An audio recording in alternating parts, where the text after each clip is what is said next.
Welcome back to the deep dive. We're doing something a little different today. Yeah, a bit of a shift for us. Right. Usually we're unpacking, a massive nonfiction book or some complex articles on tech, but today we're opening a file that is just remarkably atmospheric. It really is. It's a study in contrasts. We are looking at excerpts from The Loneliness of Sonia and Sunny by Kiran Desai. It's such a fascinating text to dig into. It's incredibly rich in sensory details. You can almost smell the old paper and the spices. You really can. But beneath all that, beneath the snow on one side and the dust on the other, it's a very sharp, sometimes pretty painful examination of isolation. Yeah, when we say isolation, we aren't just talking about being physically alone, though there's plenty of that. Oh, for sure. The mission of this deep dive, really, is to explore how loneliness shapeshifts. It's like a chameleon. We're going to see it spanning continents. We've got the frozen, silent isolation of rural Vermont in the dead of winter.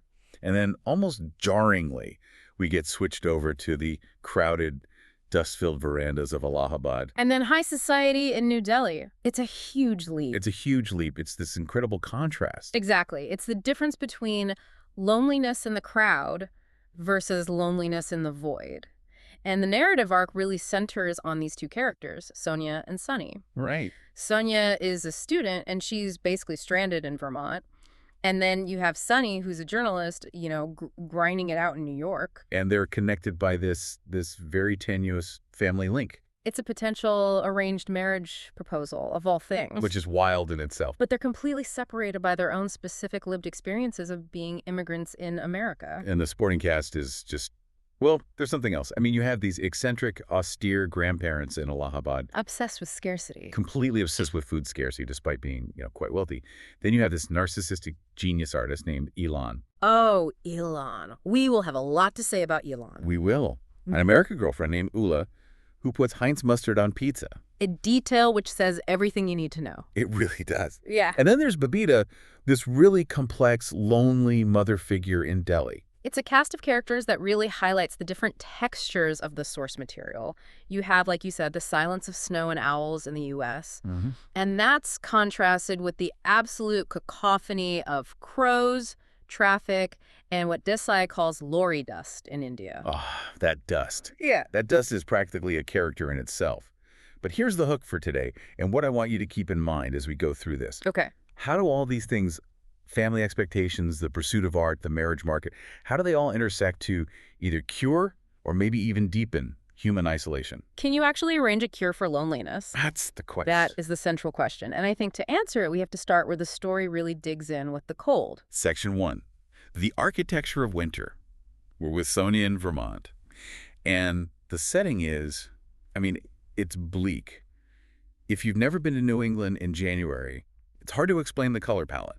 Or the lack of one. Vast and forlorn is the phrase used in the text. We're at a place called Hewitt College in winter. Yeah. And Desai captures the physics of the cold perfectly. The physics of the cold, I like that. Yeah. The hills turn to mountains, the dawn is this wintry murk, and there's this feeling that distances actually expand in the cold. Everything feels further away than it actually is. And Sonia's just stuck there. Completely stuck. She's a foreign student, so she can't just, go get a job off campus or fly home easily for a break. She's living in the Gersting Chen house. Which sounds kind of fancy. It sounds fancy, but it's basically the dormitory for the strays. Right, the students with nowhere else to go. The ones left behind during the break. It's the holding pen for the displaced. And the details of her daily life really just underscore that lack of warmth, both literal and figurative. She's eating her meals in a kitchen that's lit by fluorescent lights. Which is the saddest light in the world. It really is. And what is she eating?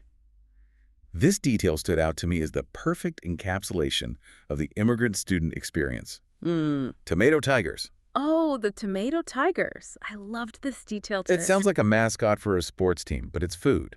So break down the recipe for us. What is a tomato tiger? Okay, so it's a toasted English muffin.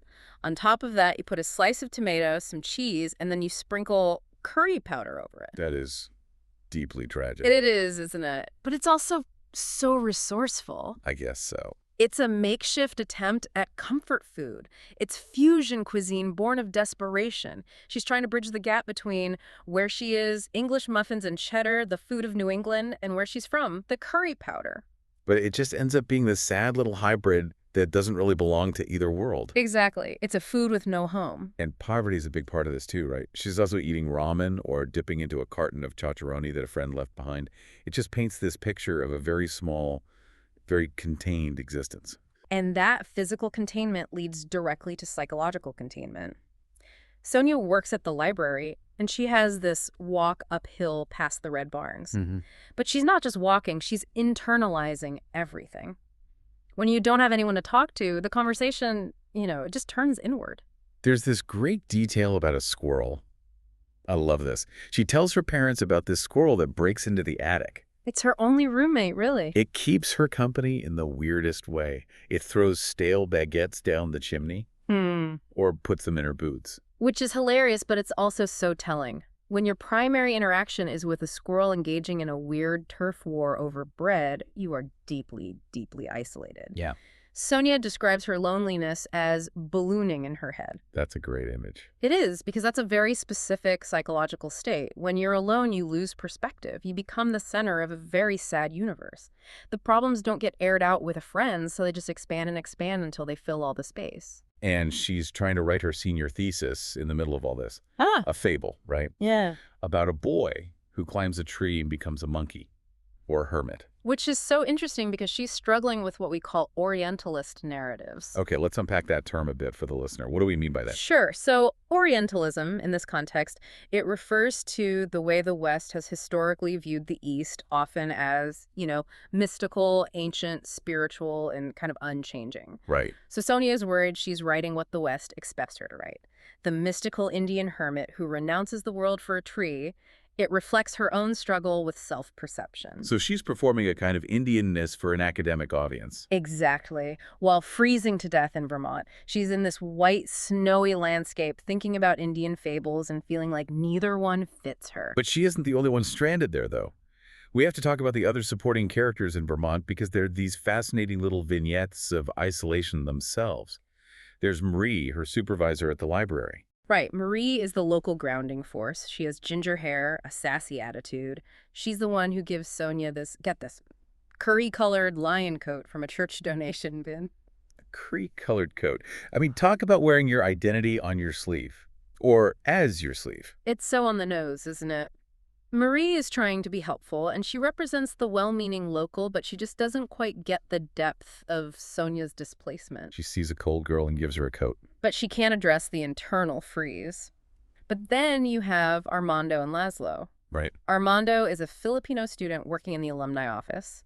He calls himself a double minority because he's Filipino and gay. And he's pining for Laszlo. Laszlo is. I mean, his story is just tragic. Laszlo represents the complete collapse that can happen in that kind of pressure cooker isolation. He sings these high notes in the library stacks when he thinks no one is listening. That image is so haunting. It is. It's like he's filling the silence with his own voice just to prove that he exists.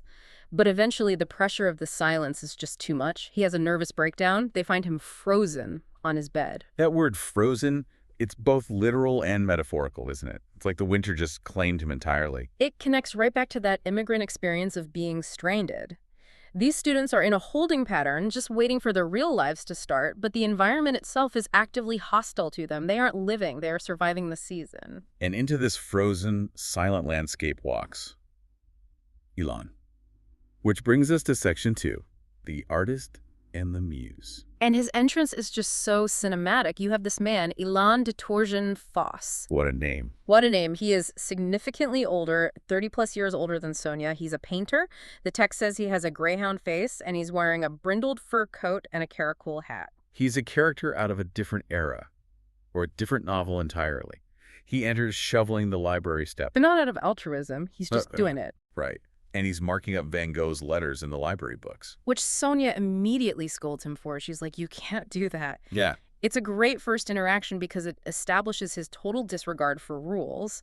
He defaces public property because he has something to say about Van Gogh. He thinks his thoughts are as valuable as the book itself. More valuable, probably. But he's charming. We have to admit the charm. Oh, he's definitely charming.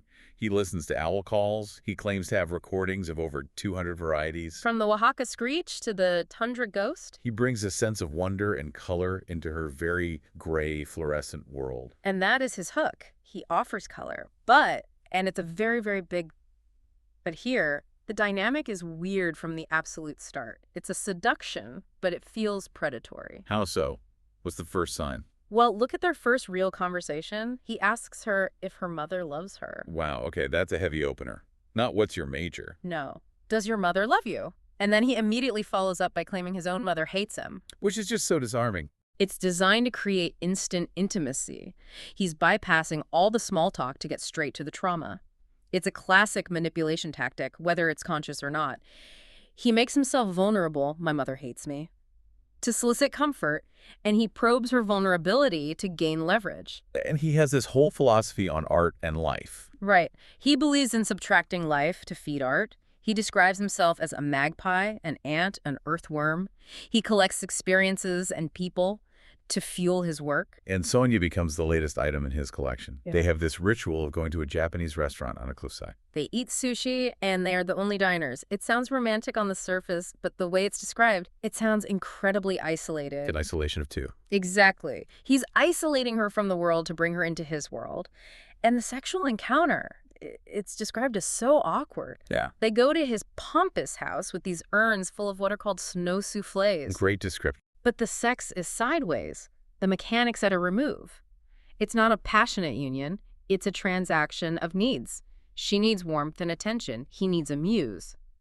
And then come the red flags. And, I mean, they're not even red flags. They're more like giant flashing sirens with air horns. The under-the-bed incident. This is just classic narcissistic behavior. Okay, you have to walk us through this because it is just, it's unbelievable. Right. So the owner of a restaurant, the Floating World, comes to visit Alon at his house. And instead of just, introducing Sonia like a normal human being would. He makes her hide. He forces her to hide under the bed. Okay. Like a piece of lint, a dust bunny. And his justification, his excuse is that it's an instinct to protect our private happiness. That is such a gaslighting line. It's breathtaking. I'm hiding you to protect us, not I'm ashamed of you or I don't want to explain you to my rich friend. He frames her complete erasure as a romantic gesture. And it doesn't stop there. Then there's the hairdryer incident. Oh, the hairdryer. Sonia moves his hairdryer, and he throws a full-blown tantrum. He claims he's going to catch a cold because his hair is wet. He hides under the sheets like an injured child. It is so childish. It's absurd. But Sonia ends up comforting him? She rubs his back? Why does she do that? That's the trap, isn't it? He acts like a child, which forces her into the role of the mother, the caregiver. He needs an audience constantly. In fact, he actually has this theory that God created man because he was lonely and needed to be famous. Wow. God needed to be famous. It tells you everything you need to know about Elon. He thinks he is a god in his own little studio, and he needs Sonia to be his first and most devoted believer. He uses her to reflect his own genius back at him. And just like that, as quickly as he arrived, the Vermont arc ends. Elon just leaves. Abruptly. Darling, you are my dear, he says, and then nothing. He ghosts her. No contact info. He's just gone. Which leaves Sonia right back in that frozen void, but now with this huge sense of abandonment layered on top of the isolation she already felt. Yeah. So while all of this is happening, while Sonia is freezing and being emotionally manipulated and then ghosted in Vermont, let's look at what's happening on the other side of the world. Section 3, the view from Allahabad. And the contrast is just so stark. We move from clean white snow to this pervasive brown dust.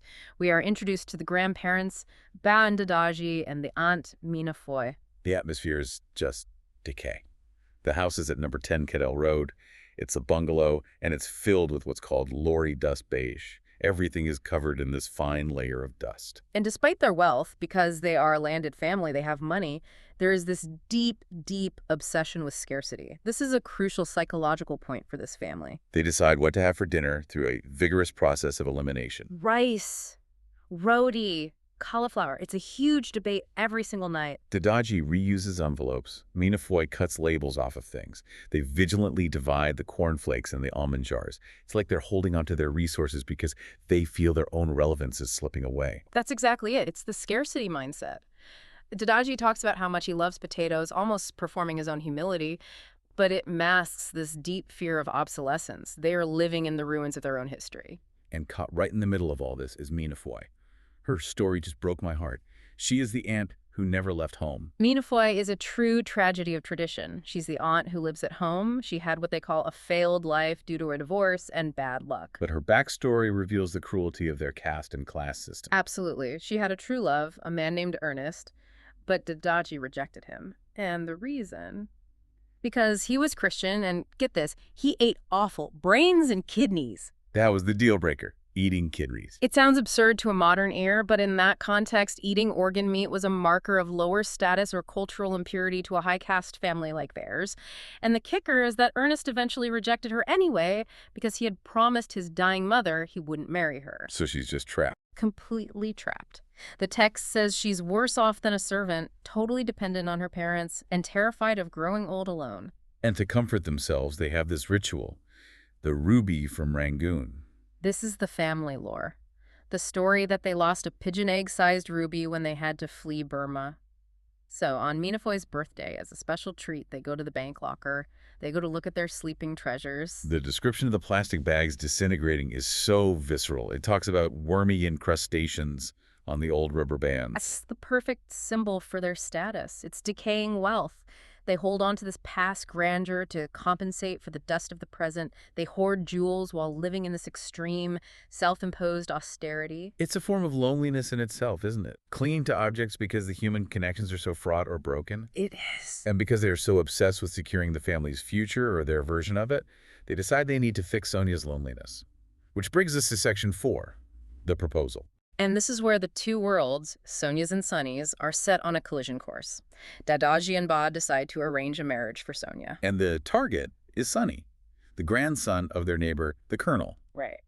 But it's not just about finding her a nice boy, is it? It's a total chess move. It is entirely transactional. There's a backstory about a past financial debt, a failed investment in some military woolen mills. Dadaji is essentially calling the debt home by proposing this match. It's social maneuvering disguised as care and concern. And the letter they send. Oh my God. We have to talk about the letter. The letter is a masterpiece of disastrous honesty. Bari, the family secretary, types it up. And they actually list Sonia's faults in the proposal. They list her faults. They say if she is stubborn, if she has a temper, if she is dark-skinned. They think they're being humble, like full disclosure. But to a modern reader, and certainly to Sunny in New York, it reads like a warning label on a hazardous product. It's unbelievable. And they sweeten the deal with food. Of course. They send galawat kebabs made with a secret family recipe along with the proposal. It's a bribe. Take our difficult dark-skinned granddaughter, but hey, have a kebab. It's a kebab dowry. And it just highlights this massive clash between the old world method of connection, honesty about faults, exchange of goods, family alliances, All right. and the reality of these grandchildren living in the U.S. who are looking for romance and mystery and self-determination. Which brings us perfectly to section 5, the New York hustle. And we finally meet Sunny. He's the target of this kebab bribe. Sunny is a journalist. He works the night shift at the Associated Press. And he's got this major imposter syndrome thing going on. He describes feeling like a spy or a ghost. He's constantly navigating the conflict between his Indian identity and his American life. And he's doing all of this while living with Ula. Ula, the American girlfriend. She is a pixie blonde from Kansas by way of New York. And their relationship is just defined by cultural friction. The text really highlights their food wars. Oh yeah. Ula hates spices. She thinks there's curry in everything. And Sunny, for his part, hates her plain cheese pizza and her Heinz mustard.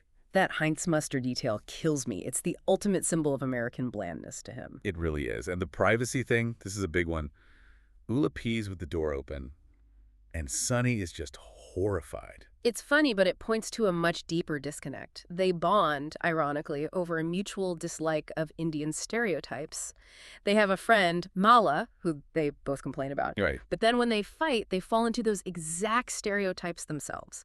Ula calls him a bossy Indian patriarch. He calls her a flaky blonde. It's code switching, but on a relationship level, and Sunny is literally hiding Ula from his mother. He has 2 phone lines. The compartmentalization of the immigrant life, it's so real. One phone line for India, one phone line for America. And his friend Satya just nails it. He really does. Satya points out brilliantly that Sunny loves Ula because she is American, not in spite of it. She is his passport to feeling different, to escaping the dust of his past. And they're living in Fort Greene, Brooklyn. This is the 90s, so gentrification is the backdrop for everything. Right. They feel guilty about displacing the local residents, but they also fear them. There's a mugging incident where Sunny refuses to identify the culprit. That's such a complex moment. It is. It shows his internal conflict about race and justice and his own place in all of it. He's a brown man in a black and white dynamic, and he's trying to figure out where he fits. He doesn't want to be the snitch, the gentrifier, even though he is the victim. So Sonny eventually gets the letter. But before we see his reaction, we need to meet the woman who forwarded it to him. Section 6. The mother figure. Babita in Delhi. Babita is Sunny's widowed mother. She is elegant, she is snobbish. The text says she has a bulbul nose, and she lives in this very stark, modernist house. But she is deeply, deeply lonely. She lives with her hostile brothers-in-law. And there's this weird spatial tension in the house. She has to turn her nose to the left or the right to avoid them. And she talks to her dead husband, Ratty. She does. And she admits that she didn't really love him until after he died. That is such a profound, regretful kind of loneliness. She prayed, "If you live, I will love you." But he died. So now she loves his memory because it's safe. It can't disappoint her. So this woman gets the proposal letter and the kebabs from Allahabad. What does she do? She mocks it. She's a complete snob about it. She dismisses Sonia's college as a fly-spec college, and she forwards the letter to Sunny as a joke, like, "Look at what your crazy grandfather is up to now." But Badita is more complex than just that. She's not just a villain. There's this scene where she goes for a walk in Lodi Gardens. Yes, the gym shoe walk. She's wearing her gym shoes, and she's scolding men for pissing in the bushes. It's her way of asserting control in a chaotic world that she feels she has no control over.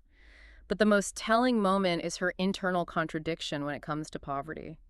She sees a grayish bra on a washing line at a construction site. And her first reaction is disgust. Right, disgust. But then it's followed by this unexpected wave of empathy. She realizes the queenly dignity of the poor women versus the toad-like rich people she knows. She's grappling with her own privilege and her own emptiness. And we get a flashback to a dinner party that really explains a lot about Sonia's family dynamic, too. The murderous dinner party. This scene is brutal. The men are sitting around discussing women of different nationalities like they're cattle.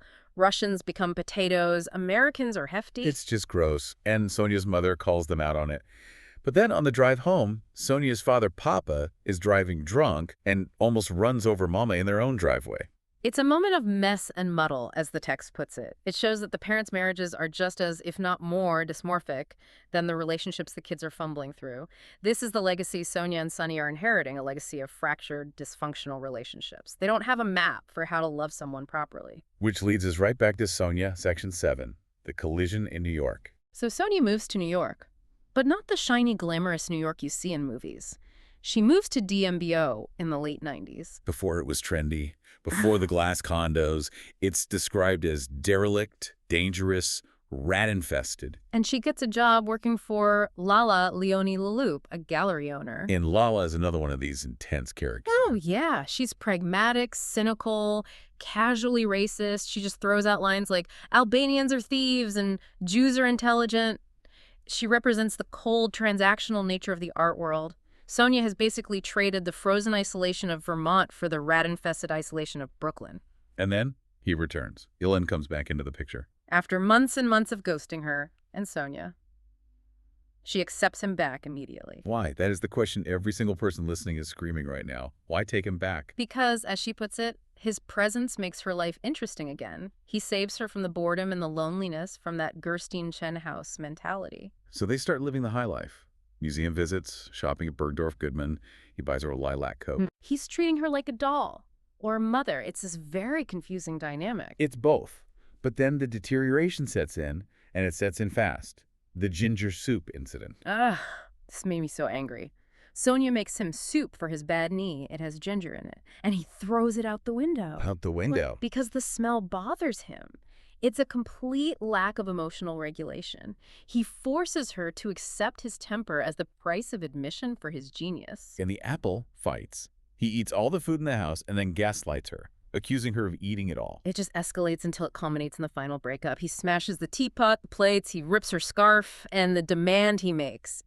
It's just chilling. He screams at her to get down on her knees and apologize. Get down on your knees. That is the ultimate act of subjugation. And Sonia sits there, frozen. It's that frozen metaphor coming back again. She is paralyzed by the violence and the sheer absurdity of it all. But finally, at 3 in the morning, she leaves. She takes this surreal cab ride back to Dirty Dumbo. And here is the kicker, the great irony, the almost connection. While this is all going down, Sunny, in his apartment in Brooklyn with Ula, receives the forwarded letter and the photo of Sonia. And he and Ula mock it. They laugh at this old-fashioned, antiquated idea of an arranged marriage. For just a moment, Sunny is struck by the photo. There's a flicker of recognition there. He sees something in her eyes. It's the central irony of the whole story, isn't it?